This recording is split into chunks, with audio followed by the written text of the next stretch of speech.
there's a reason for the whole tropey man in the white van is the bad guy sort of thing. And this movie deals with, I guess, kind of the origins-ish of that trope.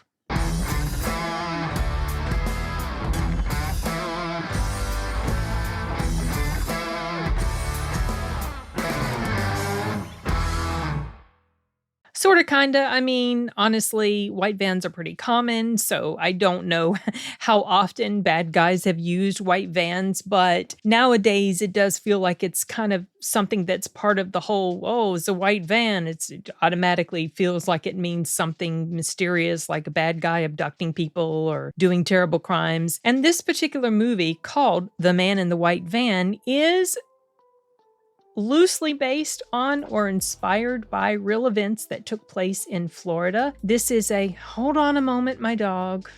Just a moment.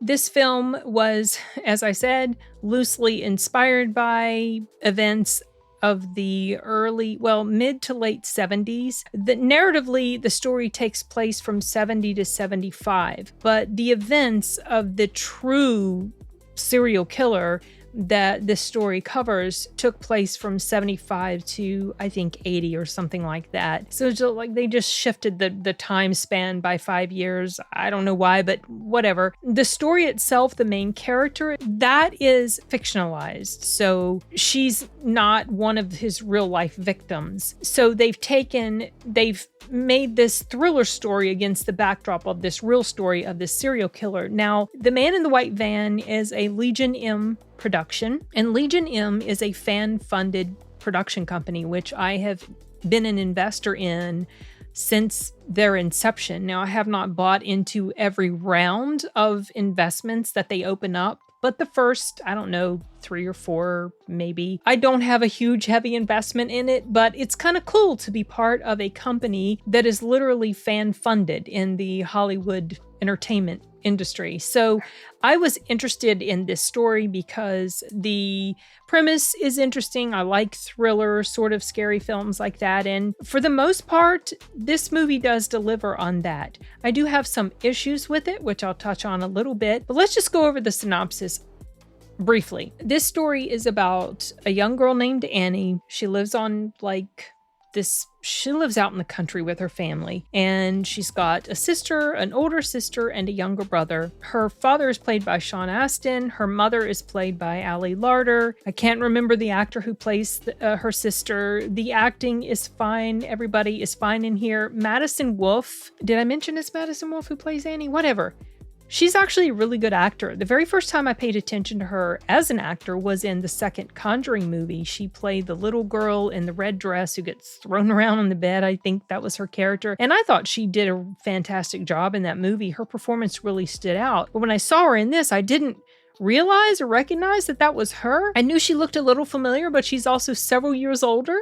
So in The Conjuring 2, she was just a kid. And in this one, she's a teenager now, so she looks a little different. But she did a decent job in here, I thought. Her character, she's got this free spirit. She loves her horse, and she likes riding on her horse. She is not very ladylike. She doesn't like to be Miss Prissy. Her sister's the complete opposite. And she starts to notice a suspicious vehicle in the area on the side of the road. Seems like it's stalking her, flashing its lights at her, shows up at her house. And as is typical in a lot of films like this, her parents don't really believe her because she's known for exaggerating. So right away, you've got a situation sort of like, the boy who cried wolf type of situation, that when something is actually happening, people don't believe her readily because she has a tendency to exaggerate. Something I liked about this film was the way it was told narratively. So it starts off in 1970 and it shows one of his victims. Then I think it jumps forward to 75 and we see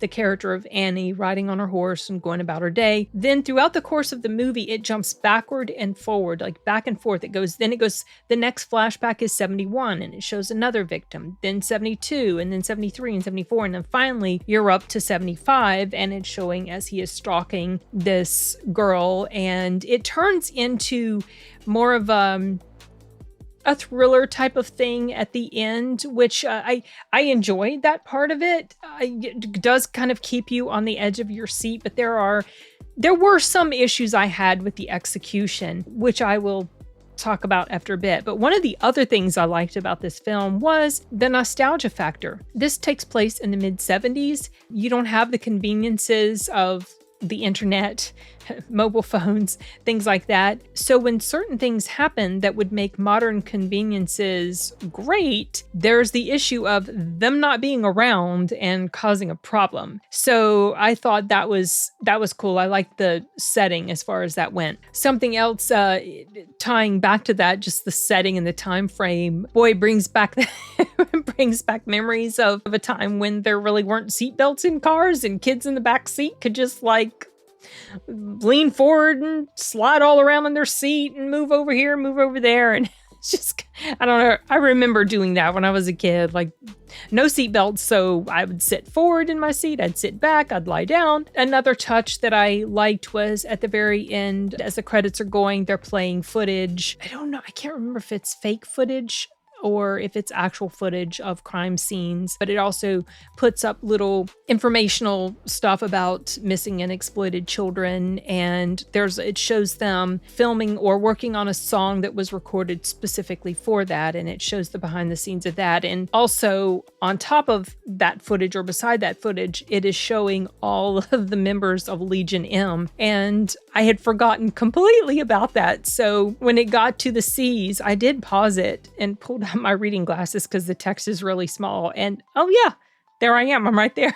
So it's like, oh, that's cool. They did put us in there like they said. I'm going to kind of move a bit now into some of the issues that I had with this film. And it's not enough to make me dislike this film because I actually did enjoy it quite a bit. But there were things that happened in there that I felt were a bit weak as far as the execution or the narrative. And I'll touch on some of those without giving away spoilers or anything. But there is a situation that happens with a character that is hiding from the baddie. And then the character manages to magically move away from the spot where the baddie is approaching them and then end up in a totally different spot. And honestly, given the way that scene was unfolding, there's no way this character could have done that without being spotted by the killer. So that was a bit of an issue. These are some nitpicky things, small-ish things that don't really hinder my enjoyment of the film, but they definitely stood out to me as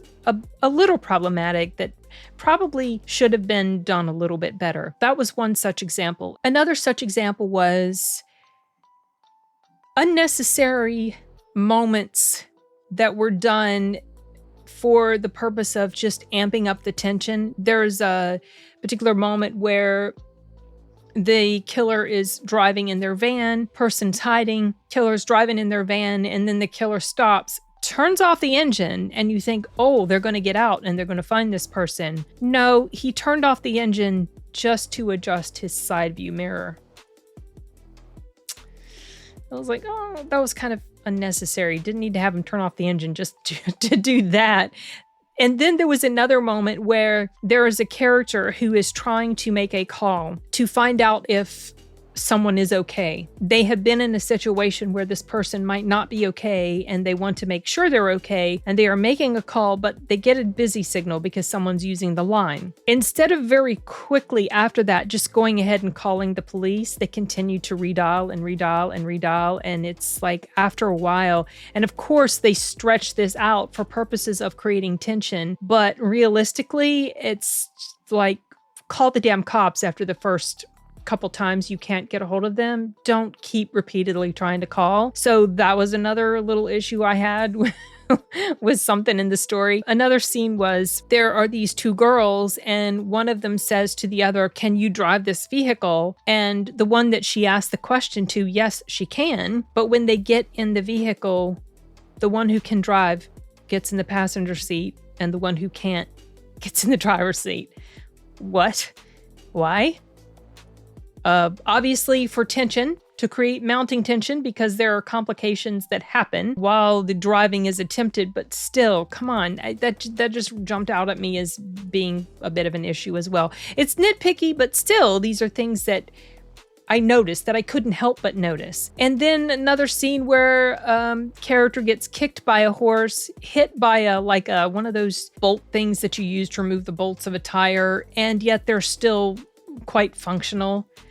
Yeah, I don't know about that, y'all. By functional, I mean functional as in being able to continue to do things in a way that realistically this person probably wouldn't be able to do it if it was a real life and a real person. I know this sounds picky. I'm just giving you examples. Oh, and not only that, but hit by a vehicle. So that was something that stood out to me. There's also something that happens, and this will be a touch more specific as far as the character, but it kind of hints at or shows a scene where you get the feeling that this killer is working with someone, and yet they don't really carry through with that narrative. So I'm not exactly sure what that was supposed to be about, or if that was even supposed to represent something that the killer actually was involved in or did during his time of the stuff that he did. But I felt like this movie didn't really follow through with that. I didn't know what that was supposed to mean. Anyway, those were just a handful or more of some issues that I had with the film, but those are just more like your typical gripes that you might have with, excuse my dog, Chibi. So anyway, those are just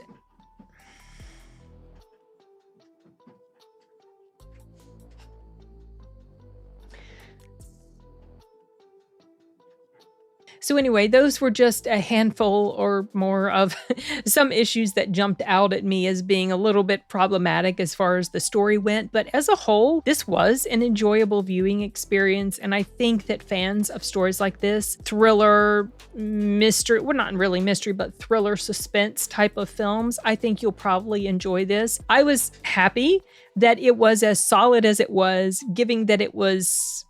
well, it's the second Legion M film that I've seen. So it was cool to know that I kind of sort of had a little teeny tiny bit part to play in helping to bring this film to fruition. And it was a fun watch for what it was. The film clocks in at about an hour and 40 some minutes, but really it's over by about an hour and 30 to 35 minutes because 10-12 minutes is taken up of the footage that I was telling you about and some of the text information at the end, and then them singing, and then the rest of the credits, and then the Legion M thanks that they give at the end for the people, the investors. So that's all I have to say for now about The Man in the White Van. If you get a chance to check it out, I'm curious to know how you think it measures up. Okay, you guys, that's it for this one.